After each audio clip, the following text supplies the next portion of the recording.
Selamat pagi semuanya, Shalom. Apa kabar? Luar biasa, semua di dalam Tuhan luar biasa ya. Saya percaya apapun yang terjadi pasti mendatangkan kebaikan buat hidup kita, amin. Boleh kasih tepuk tangan dulu buat Tuhan kita yang luar biasa, haleluya. Nah, gereja ini punya tema sepanjang bulan ini bicara tentang doa, saudara ya. Dan diberikan kepada saya tema doa yang menembus batas. Dan saya percaya kalau kita bicara tentang doa ya bukan cuma sekedar doanya saja. Jadi kalau saudara mau doa menembus batas, doa yang betul-betul saudara mengalami jawaban dari Tuhan. Yang saudara mesti perbuat bukan cuma sekedar doanya saja, tetapi sikap saudara setelah berdoa. Ada seringkali orang concern sama cara dia berdoa, bagaimana kata-katanya dan lain sebagainya. Sampai-sampai disuruh berdoa juga gak mau berdoa. Kenapa? Karena takut kata-katanya gak bagus dan lain sebagainya. Tetapi saya percaya bukan cuma itu yang Tuhan inginkan saat kita berdoa. Tapi yang Tuhan perhatikan saat kita berdoa adalah bagaimana sikap kita setelah kita selesai berdoa. Dan seringkali kebanyakan orang ketika dia selesai berdoa, maka yang muncul sikapnya adalah penuh dengan kebimbangan. Makanya saya ingin mengajar firman Tuhan hari ini di dalam kitab 1 Yakobus pasal yang pertama ayatnya yang ke-6 sampai dengan ayatnya yang ke-7. Yakobus pasal yang pertama ayat yang ke-6 demikian firman Tuhan. Mari kita baca sama-sama 1, 2, 3.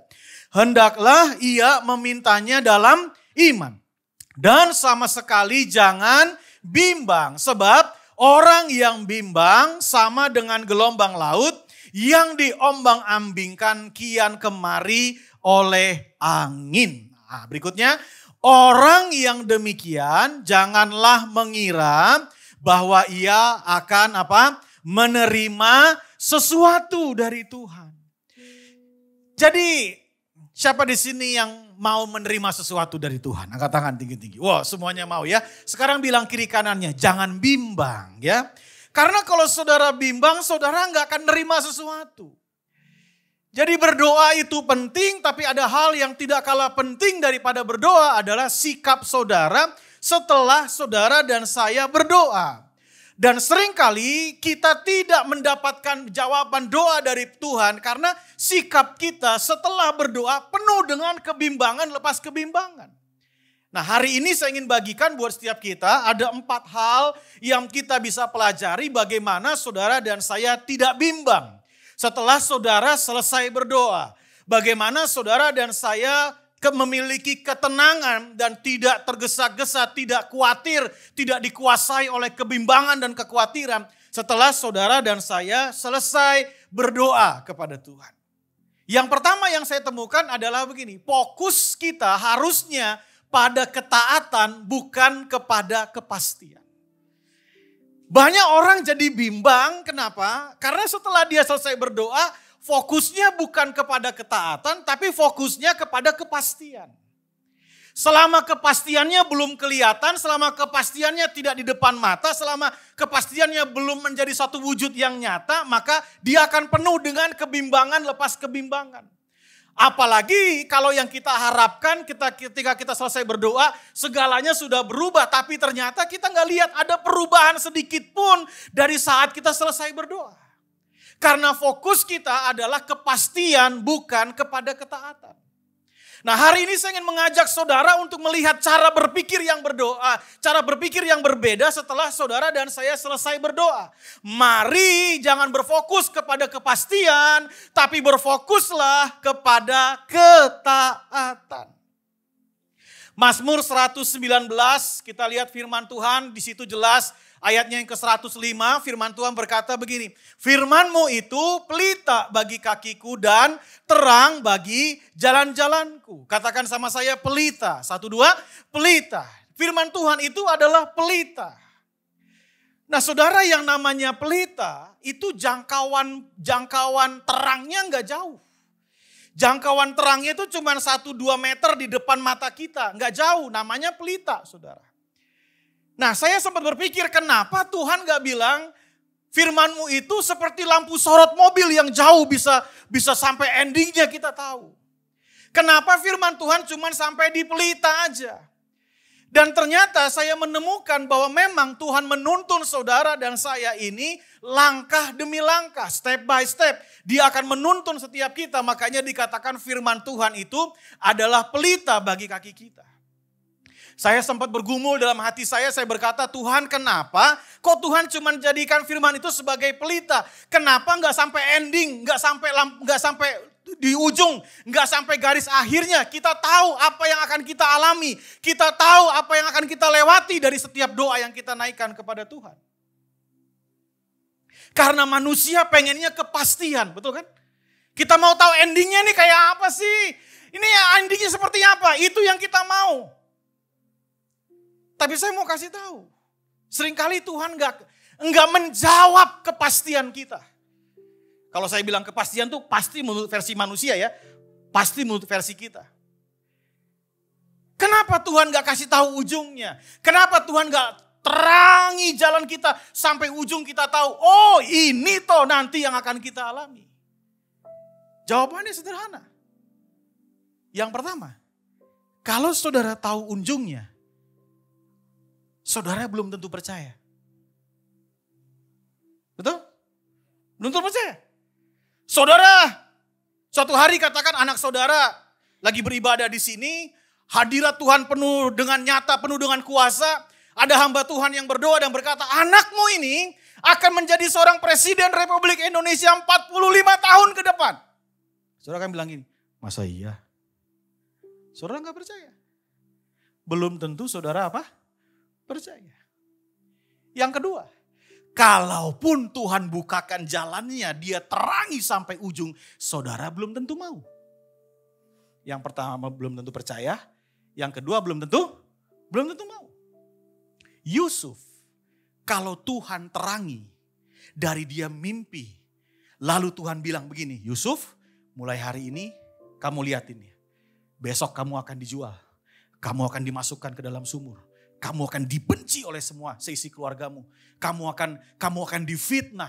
Kamu akan dipenjara.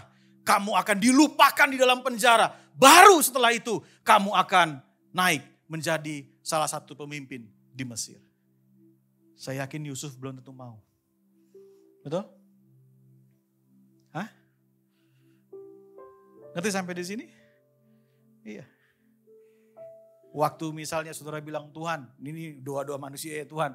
Saya pengen dong Tuhan diberkati Tuhan. Punya penghasilan 10 miliar satu bulan. Oh haleluya. Oh bisa. Terus Tuhan bilang, mulai besok kamu bangkrut dulu. Rata semua kamu gak punya apa-apa. Mau? Belum tentu mau. Kadang kalau Tuhan udah tunjukin jalannya, kita juga belum tentu mau. Makanya Tuhan itu tahu yang terbaik buat kita. Yang mengerti katakan amin. Makanya dia tuntun saudara langkah demi langkah. Makanya hari ini di poin yang pertama saya tegaskan, kalau saudara ingin mengalami jawaban daripada doa-doa kita menembus batas, sederhana, fokuslah kepada firman-Nya. Fokuslah kepada tuntunannya, fokuslah kepada arahan-arahannya, bukan kepada kepastian yang kita mau. Kadang-kadang kita pengen kepastiannya, kadang-kadang kita pengen sesuatu yang kita mau langsung brek datang di depan kita. Sementara kita melupakan setiap tuntunan, arahan firman Tuhan yang Tuhan berikan kepada saudara dan saya setiap hari. Yang sesungguhnya kalau saudara perhatikan, semua firman yang kita terima itu sedang mengarahkan saudara untuk mendapatkan jawaban dari doa yang saudara naikkan.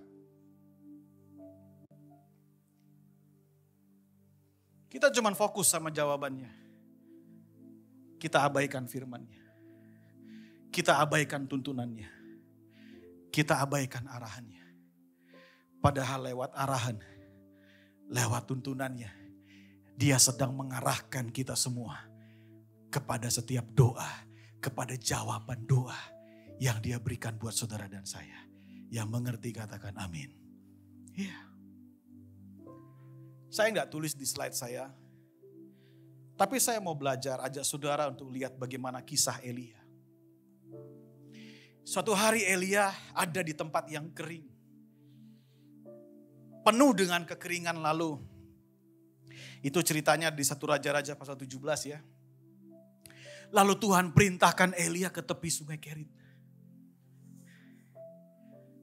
Tuhan gak kasih minum, Tuhan gak kasih makan, blek di tempat. Tapi Tuhan tuntun Elia kemana? Ke tepi sungai Kerit. Dia tuntun. Bukan blek. Tahu blek ya? Kita kan pengennya blek kan? Tapi Tuhan seringkali gak blek. Dia tuntun saudara untuk masuk, dapatin itu.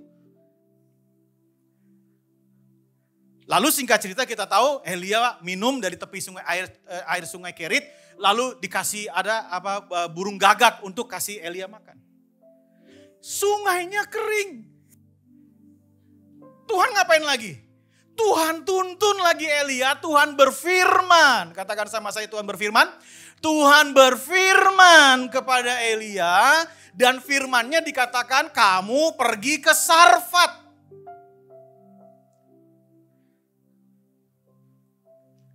Nanti ada janda yang akan kamu temui di sana dan Tuhan bekerja lewat situ.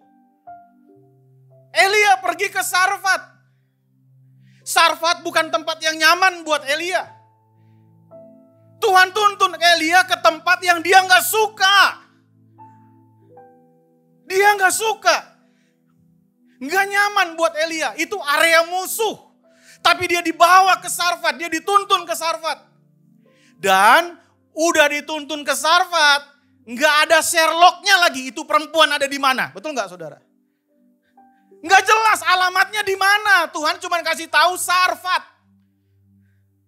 Saya mau tanya, ada kepastian di sini? Nggak ada. Nggak ada kepastian. Menurut versi manusia, tidak ada kepastian. Nggak ada.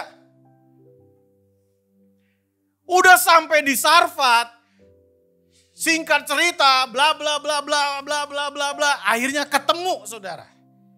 Dan ternyata jandanya janda miskin, bukan janda kaya. Buat Elia yang bener aja ini. Yang model begini mau kasih saya makan. Yang model begini yang Tuhan katakan akan pelihara hidupnya. Kenapa yang miskin? Tidak ada kepastian. Tapi Elia ngerti. Dan singkat cerita kita tahu.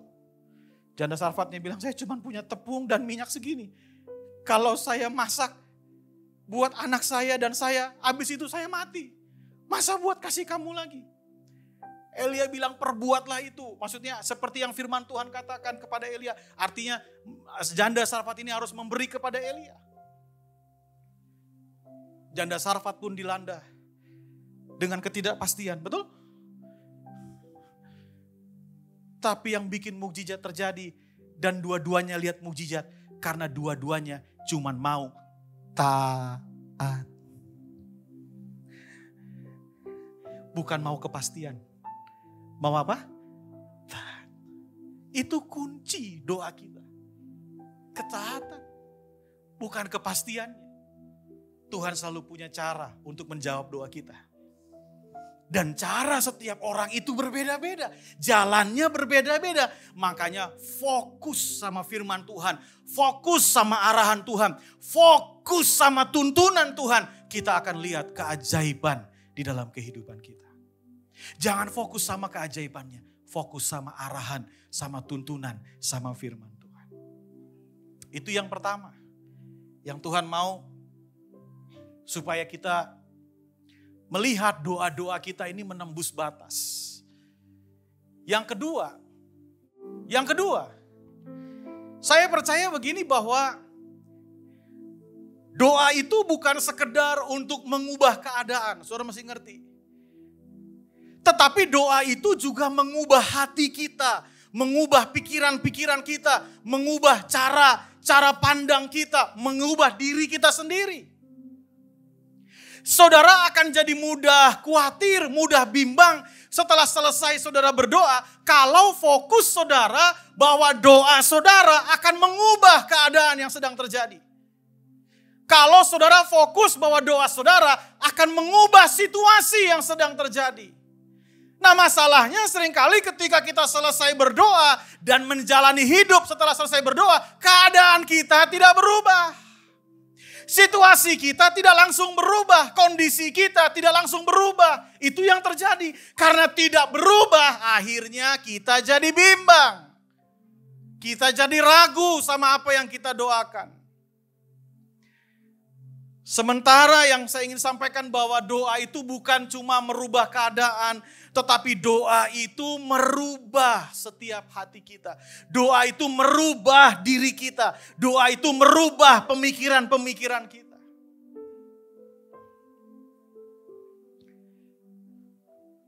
Saya mau kesaksian.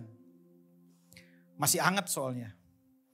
Ya, untuk Rumah Harmoni senang yang fresh-fresh soalnya ya.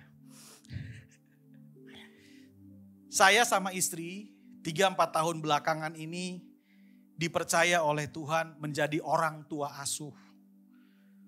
Buat anak-anak mahasiswa dari Indonesia Timur. Garis bawahi mahasiswa. Dan 95% atau 97% dari mereka adalah orang-orang yang tidak mampu secara finansial. Dan saudara mesti paham pelayanan mahasiswa, pelayanan anak muda, kita tahu orang-orang muda iman tebal, dompet tipis. Mesti paham, artinya saya akan banyak keluar energi, keluar tenaga, keluar uang untuk mereka. Setiap tahun kami mengadakan acara Natal. Karena mereka gak bisa pulang kampung karena tiketnya mahal. Jadi supaya mereka bisa merasakan Natal di tanah perantauan, saya sama istri suka bikin acara Natal.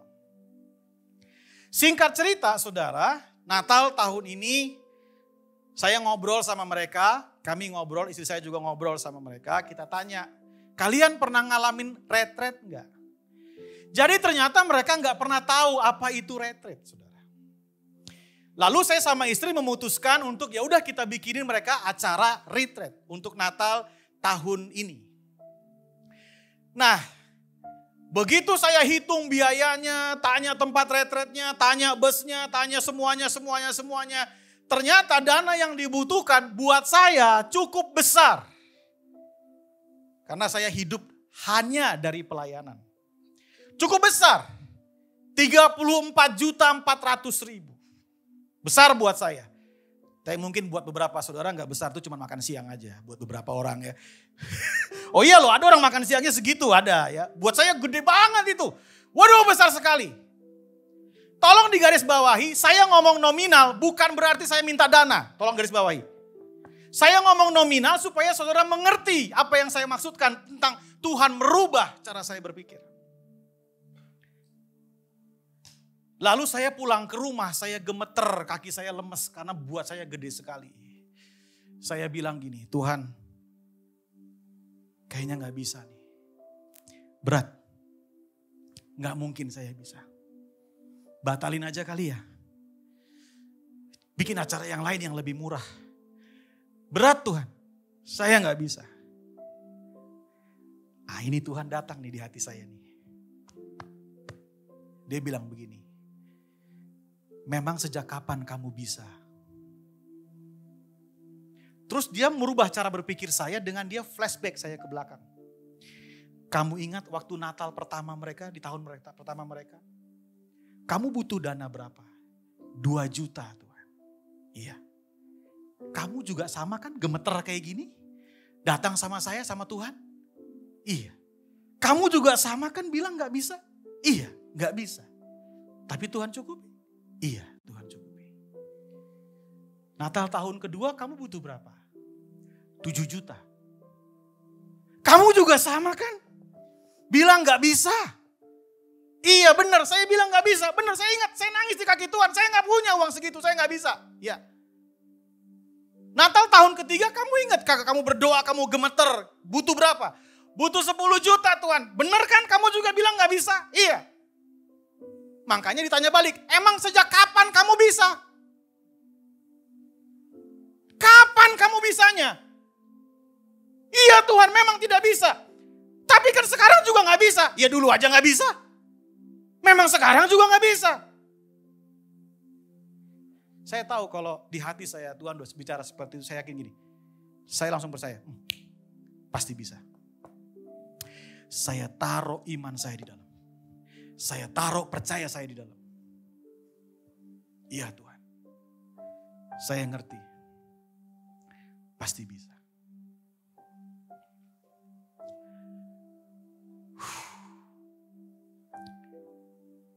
Dan hari ini saya mau kasih tahu. 34.400.000 sudah tercukupi.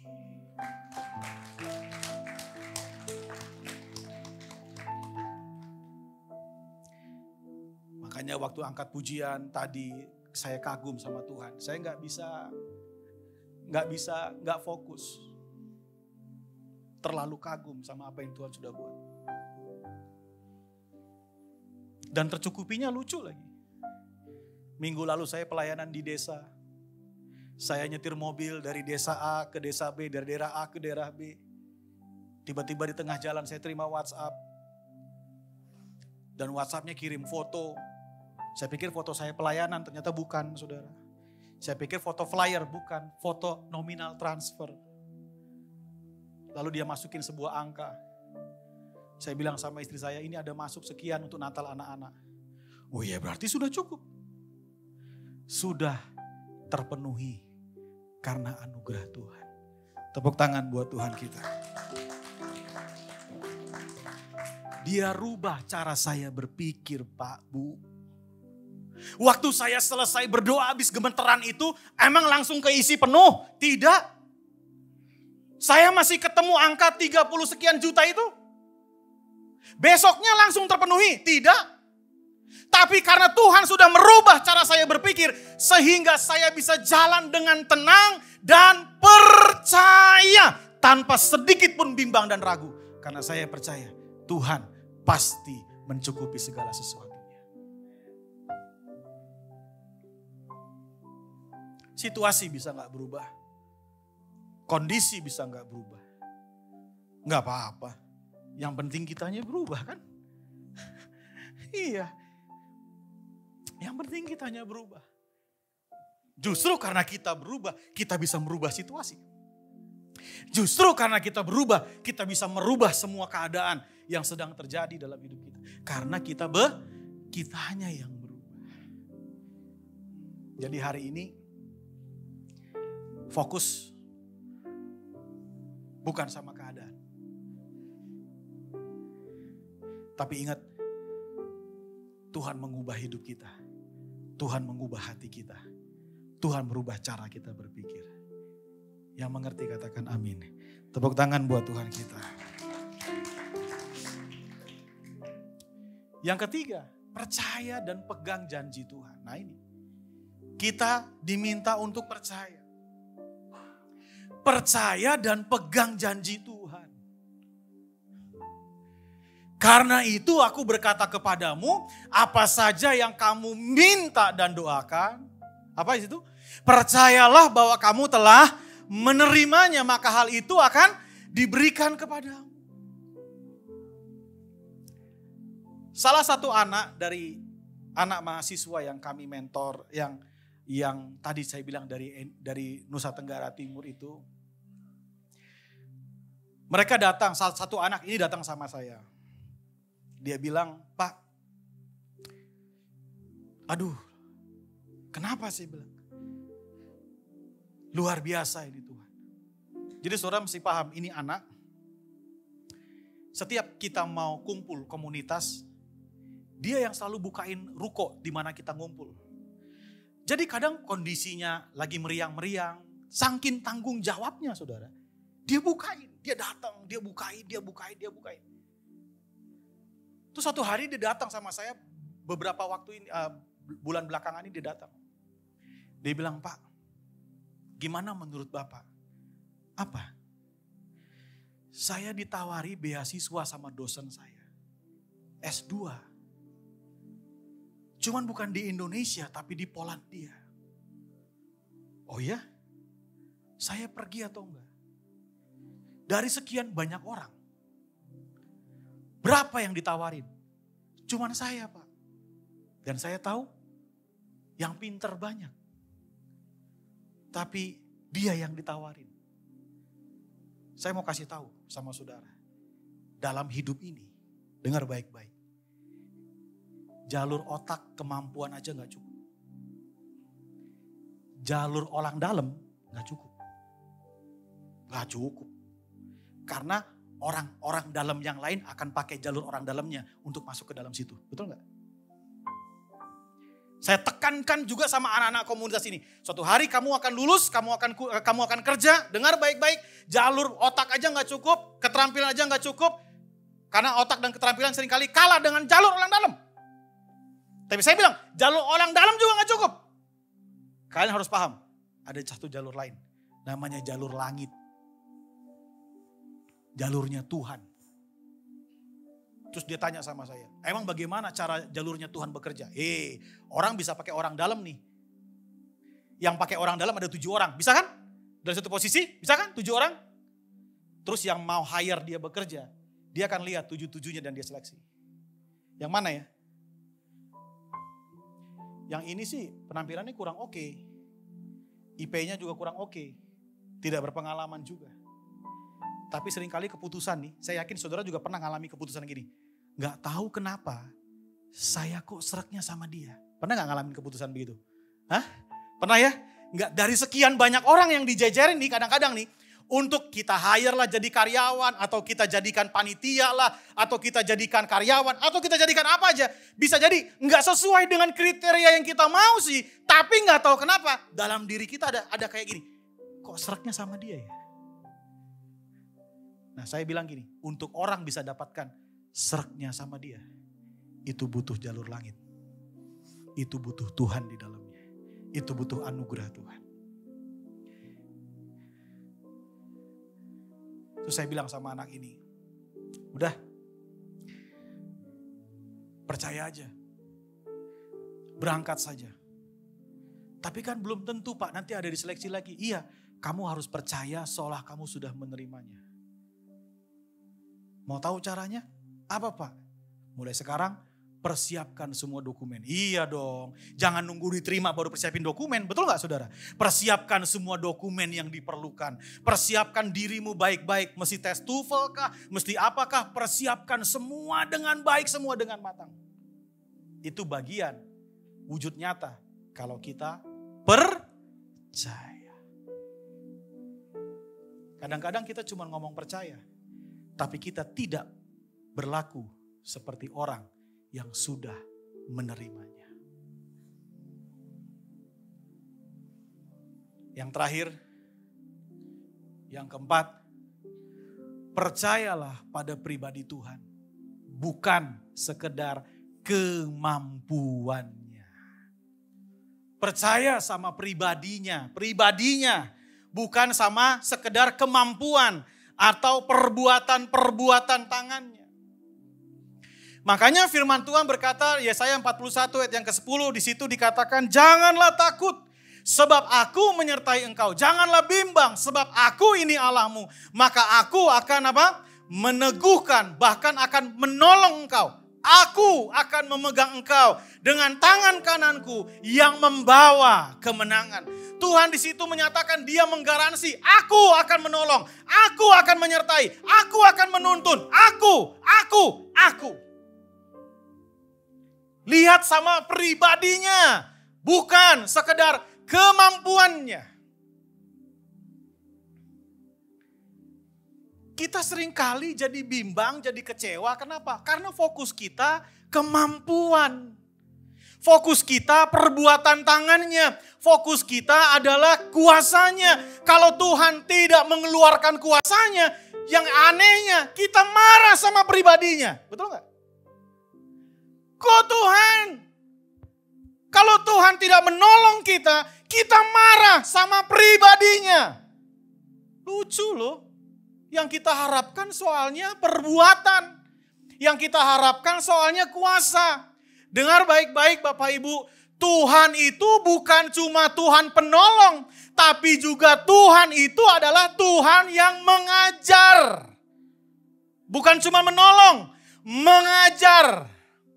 Masalah terbesar kekristenan hari-hari ini adalah banyak orang Kristen hanya melihat Tuhan dari satu sisi, yaitu Tuhan sebagai penolong saja. Jadi kalau Tuhan gak tolong, dia marah. Dia jengkel. Dia bilang, kok Tuhan gak sayang sama saya? Kok Tuhan tidak mengasihi saya? Kok Tuhan tidak menolong saya? Dengar baik-baik. Wujud kasih Tuhan tidak hanya dinyatakan lewat pertolongan. Wujud kasih Tuhan juga dinyatakan lewat pengajaran. Gak melulu lewat pertolongan.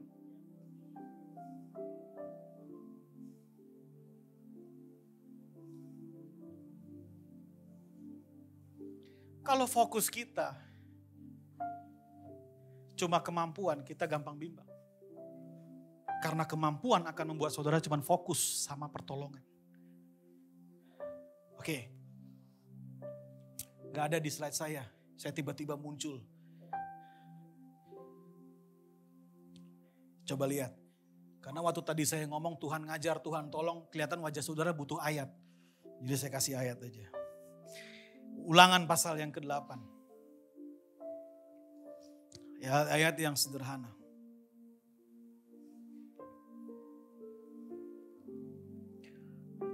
Lihat. Ayatnya yang kedua. Ini Tuhan yang Tuhan kerjakan pada bangsa Israel. Ini menyimpang sedikit ya, untuk menegaskan tadi apa yang saya sampaikan. Ayat yang kedua bilang begini. Ingatlah kepada seluruh perjalanan yang kau lakukan atas kehendak Tuhan Allahmu di padang gurun selama 40 tahun ini dengan maksud merendahkan hatimu, mencobai engkau dan mengetahui apa yang ada dalam hatimu, yakni apakah engkau berpegang pada perintahnya atau tidak. Ayat yang ketiga, ini saya ingin sampaikan. Ulangan 8 ayat yang ketiga. Jadi, ayat yang ketiga, jadi ia merendahkan hatimu. Diapain? Direndahin. Ditolong? Enggak. Membiarkan engkau lapar. Diapain? Dibiarin. Bilang kiri kanannya, Tuhan juga bisa biarin. Dia bisa biarin.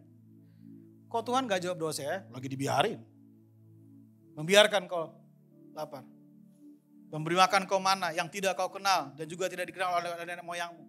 Untuk apa? Untuk membuat engkau apa? Mengerti. Mengerti ini bahasa apa? Bahasa pengajaran, ya kan? Kalau guru ngajar, adik-adik sudah mengerti, sudah ibu. Kalau pendeta mengajar, yang mengerti katakan, nah udah berarti udah ngerti.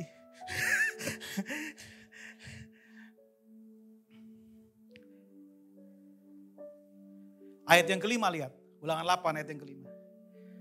Singkat aja, maka haruslah engkau insaf bahwa Tuhan Allahmu ngapain?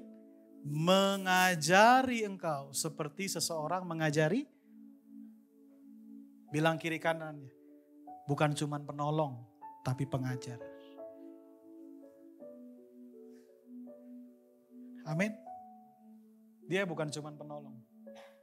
Jadi yang dari awal tahun berdoa sampai sekarang belum kelihatan jawabannya. Tenang aja, dia lagi ngajarin saudara. Makanya simak firmannya, jangan cuma berharap apa yang jadi jawaban doa itu kita blek jadi, enggak. Simak setiap kehendak Tuhan, setiap firman Allah yang muncul dalam diri kita. Cari tahu firmannya, cari tahu kehendaknya. Jalan-jalannya dia akan tunjukkan kepada saudara. Dia ngajar kita.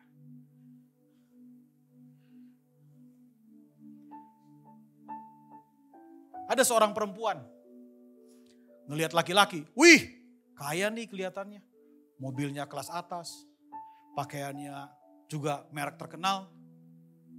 Kayaknya kalau saya sama dia pasti punya kemampuan. Kemampuan untuk beliin saya tas bagus, kemampuan untuk beliin saya sepatu yang mahal, kemampuan untuk beliin saya baju yang mahal. Ini cuma ilustrasi ya. Jadi perempuan ini percaya sama kemampuan dari sang pria. Singkat cerita menikahlah mereka. Ternyata dalam pernikahan, si pria ini pribadinya pelit, saudara. Saya mau tanya, mampu gak beliin tas? Mampu. Tapi dibeliin gak? Enggak. Karena apa? Pelit. Ngomong pelitnya itu jangan tetak gitu, pelit. Mampu nggak beliin mobil? Mampu. Dibeliin nggak? Enggak. Kenapa? Pelit. Kalau cuma percaya sama kemampuan, ya model begitu. Makanya saya dorong kita nih, jangan cuma percaya kemampuan, tapi percaya pribadi. Sederhana, saya buka di Alkitab, saya ketemu sederhana. Tuhan itu baik, itu pribadi Tuhan kan? Dia baik. Karena dia baik, apa sih yang gak baik? Yang dia bisa, dia pasti selalu kasih kita yang baik, bahkan yang terbaik, dia baik. Yang kedua, Tuhan itu setia. Ya kan? Cari di Alkitab, menunjukkan Tuhan itu setia. Bahwasanya untuk selama-lamanya kasih setianya, dia setia. Itu pribadinya, percaya sama pribadinya. Baik, setia. Enggak berhenti sampai di situ. Dia juga bukan sekedar pribadi yang baik, pribadi yang setia. Dia juga penuh kasih. Kasih dan rahmat Tuhan selalu baru setiap hari. Penuh kasih. Mari kita percayai pribadi ini. Kalau saudara percaya dia pribadi, maka saya percaya saudara gak akan bimbang. Saudara gak mudah goyah. Saudara tidak mudah ragu. Percaya sama pribadi. Bukan sekedar kemampuan dan kekuatan. Mari jalani hidup. Jalani segala sesuatu yang sedang kita alami hari ini. Apapun yang kita doakan. Kita fokus sama-sama. Fokus bukan pada kepastian. Fokus sama firman dan tuntunannya. Betul? Iya. Makanya kan ada orang gini. Ada orang lagi mumet nih saudara. Dia datang ke temannya. Aduh, mumet nih hidup gini banget. Terus temannya kasih nasihat. Nasihatnya bagus loh. Nasihatnya gini, makanya hidup mah dijalanin aja. Jangan dipikirin. Kebanyakan kita ini sering mikir. Sampai kita gak mau jalan. Padahal Tuhan tuntun kita. Langkah demi langkah. Suatu hari ada orang datang sama saya. Dia bilang, Pak, ini anak saya gak mau kuliah, gak mau ini, frustasi, marah sama Tuhan dan lain sebagainya. Gara-gara papanya dipanggil Tuhan lebih awal. Anaknya datang, saya tanya kenapa kamu marah?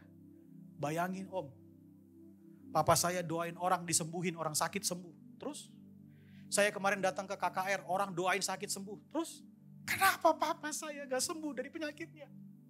Sampai dia harus mati. Dia hamba Tuhan, doain orang sembuh. Orang lain saya lihat dalam sebuah KKN doain sembuh juga. Kenapa papa saya enggak? Saya cuma jawab sederhana. Kamu mau tahu jawabannya? Mau om. Gampang. Mulai hari ini move on, jalan. Jangan enggak move on kayak begini, berhenti. Kenapa emangnya?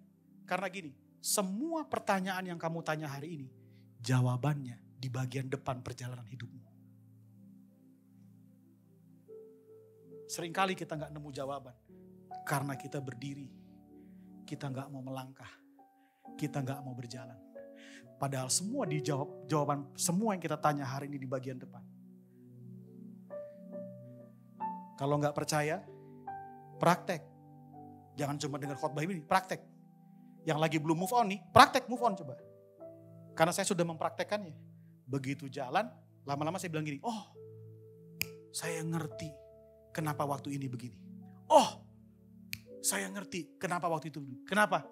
Karena sudah menjalaninya. Saya berdoa, semua doa kita menembus batas.